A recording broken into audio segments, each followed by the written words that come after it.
ధనుర్మాసంలో ఈరోజు 18వ రోజు. తిరుప్పావై 18వ పాసురం. దాని అర్థాన్ని ఇప్పుడు తెలుసుకుందాం.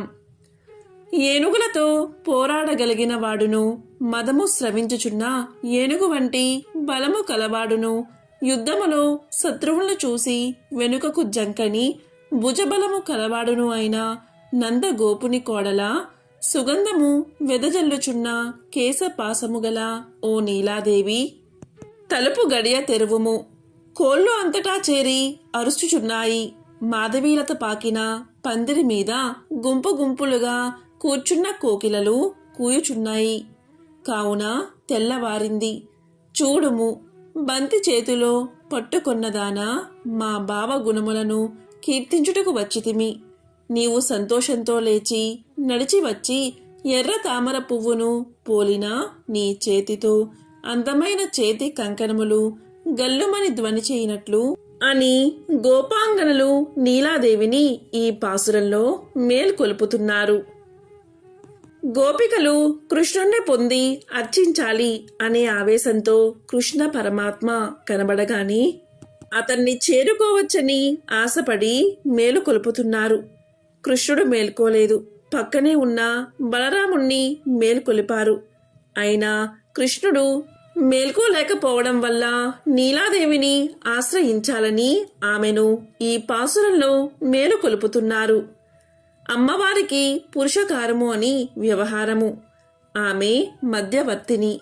జీవులకు కావలసిన ఫలాలను సమృద్ధిగా ఇచ్చినట్లు సర్వేశ్వరుణ్ణి మార్చునది. కావున ఆమెను పురుషాకారము అంటారు. జీవులు తమ పాపాలకు తామే నిష్కృతి ఉనర్చుకుని పరమాత్మను చేరలేరు. ఆమెను ఆశ్రయింపని వారు పరమాత్మను పొందలేరని గుర్తించి నీలాదేవిని గోపికలు మేలు కొలుపుతున్నారు. భగవంతుడిని అమ్మవారి ద్వారా ఆశ్రయించడం మహా కౌశలము. అట్టి కౌశలం కలవారు అవడం వల్ల భగవద్రామానుజులు శ్రీమన్నారాయణుణ్ణి శరణము పొందుటకు ముందుగా అమ్మవారిని తమ శరణాగతి గద్యమున శరణాన్ని పొందారు.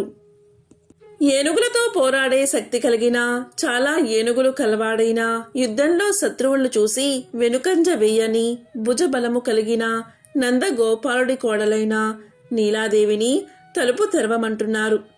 కోడికూతలు వినిపిస్తున్నాయి. మాధవీలత ప్రాకిన పందిరి మీద గుంపులు గుంపులుగా చేరి కోకిలలు కూస్తున్నాయి. సుగంధము వెదజల్లుతున్న కేశపాసములు కల బంతిని చేత పట్టుకున్న ఎర్ర తామరను పోలిన బంగారు గాజుల శబ్దంతో, ఓ నీలా, సంతోషంతో నడిచి వచ్చి తలుపు తీయవమ్మా, మేము నీ భావను కీర్తించడానికి వచ్చాము అని వెలుపలి గోపికలు నీలాదేవిని కోరుతున్నారు. ఈ పాసురం చదివిన వారికి లక్ష్మీ కటాక్షం కలుగుతుంది.